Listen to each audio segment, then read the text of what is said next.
तर नागपूरच्या सभेतनं उद्धव ठाकरेंनी अमित शहा मोदींसह महायुतीवर जोरदार हल्लाबोल केलाय। भाजपला डिंग्या रोग आणि गुलाबी अळी लागल्याची टीका त्यांनी केली आहे। त्याबरोबरच मालवणच्या पुतळ्या प्रकरणी त्यांनी शिंदेंच्या दाढीवरनं टोला लगावलाय। दरम्यान अमित शहा आणि भाजपचं हिंदुत्व संघाला मान्य का असा सवालही त्यांनी केलाय।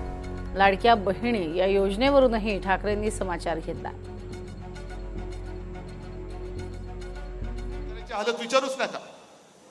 एक तर संत्र्याला आता बांगलादेशाने आयात दर वाढवलेला आहे, आयात शुल्क, म्हणून इकडे संत्र्याचे कोण शेतकरी असतील त्यांना विचारतो तुमची हालत कशी झाली आता?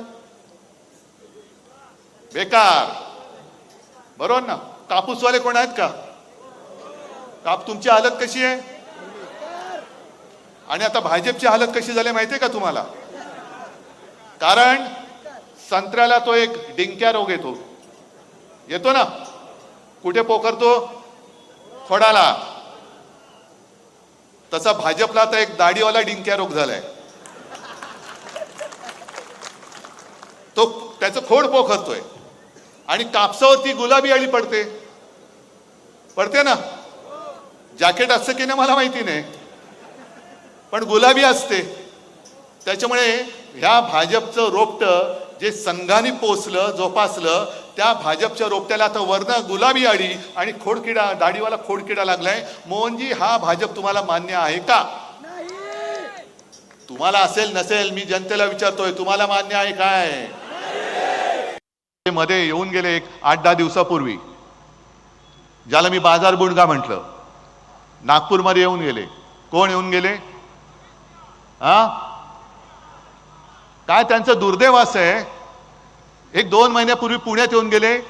थोड्या दिवसांनी माझा नेमका पुण्यातच कार्यक्रम ठोकला। तिकडे मला म्हणाले होते औरंगजेब फॅन क्लबचे संस्थापक उद्धव ठाकरे। म्हटलं मी औरंगजेब फॅन क्लबचा संस्थापक असेल तर तुम्ही अमित शहा नाही, तुम्ही अब्दाली आहात, अब्दाली, अहमद शाह अब्दाली।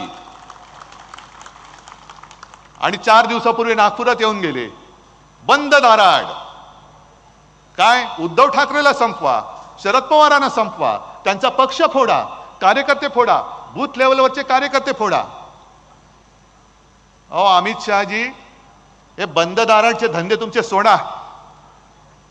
हिम्मत असेल तर इकडे मैदानात या, शिवरायाच्या साक्षीने आम्हाला संपवण्याची भाषा करून दाखवा। प्रथम आपल्या देशात आरमार सुरू केलं, त्या छत्रपती शिवरायाचा पुतळा जो उभारला तुम्ही, तो उभारताना काहीतरी तुम्हाला लाज लज्जा शरम पाहिजे होती ना? त्याच्यात सुद्धा पैसे खाल्ले तुम्ही।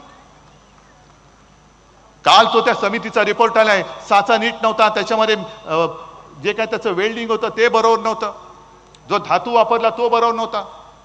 समुद्र किनारा आणि वारा लक्षात घेऊन स्टेनलेस स्टील सारखा धातू वापरायला पाहिजे होता, तुम्ही लोखंड वापरलं, ते गंजून गेलं, त्याचे खिळे गंजून गेले, जॉईंट गंजून गेले, आणि पुतळा पडला। आमचे मिंदे दाढी खाजवत म्हणतायत वाऱ्याने पुतळा पडला। अहो वाऱ्याने तुमची दाढी नाही ती उडत, तुमची दाढी नाही ना उडत, मग पुतळा आणि महाराजांचा पुतळा पडतो, बेशरमपणाने सांगता वाऱ्याने पडला। आणि मग आपण यांना जोडे मारले तर म्हणता तुम्ही काय जोडे काय मारतो, मग दुसरं काय मारायचं तुम्हाला?